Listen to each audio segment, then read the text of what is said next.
इस फोटो में ये जो आप भीड़ देख रहे हैं, ये किसी देश की सेना नहीं है, बल्कि भारत में पीएफआई यानी पॉपुलर फ्रंट ऑफ इंडिया के लोग हैं। एनआईए यानी नेशनल इन्वेस्टिगेशन एजेंसी ने कोर्ट के सामने दावा किया कि पीएफआई के बड़े नेता एक बड़ी साजिश रच रहे थे, जिसका मकसद मुस्लिम युवाओं को कट्टर बनाना और हिंदुओं के खिलाफ नफरत फैलाना था, और इनका मकसद देश के लिए एक बड़ा खतरा था।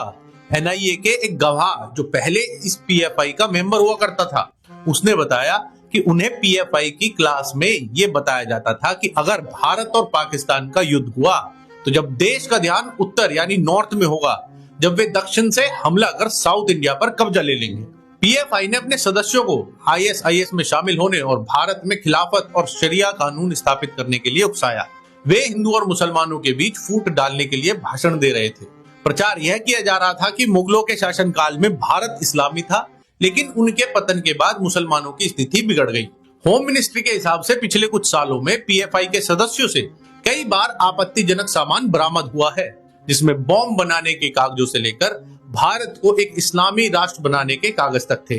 कई रेडियो सेट, आईसिस समर्थक वीडियोस वाली पेन ड्राइव्स, गोला बारूद और हथियार तक शामिल हैं।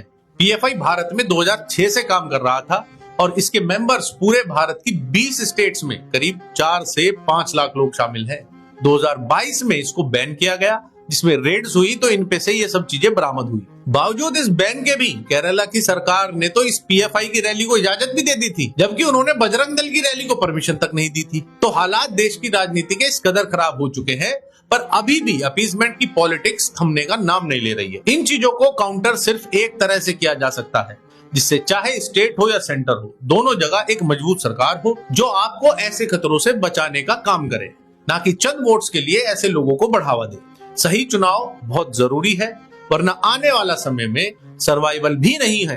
ये सोचकर पूरे देश को यहाँ से आगे बढ़ना होगा, और सोचना सबको पड़ेगा, वरना जल्द ही ये देश एक ऐसी जंग में झोंक दिया जाएगा जहाँ हिंदू का भला होगा और ना मुसलमान का भला होगा। बस कुछ लोग अपने पैसे बना के देश छोड़ के भाग जाएंगे और हम यहाँ पर लड़ते रह जाएंगे। ऐसे संगठनों के लिए ज्यादातर तो ऑलरेडी देश के बाहर से ही काम कर रहे हैं और जनता का मूर्ख बना रहे हैं।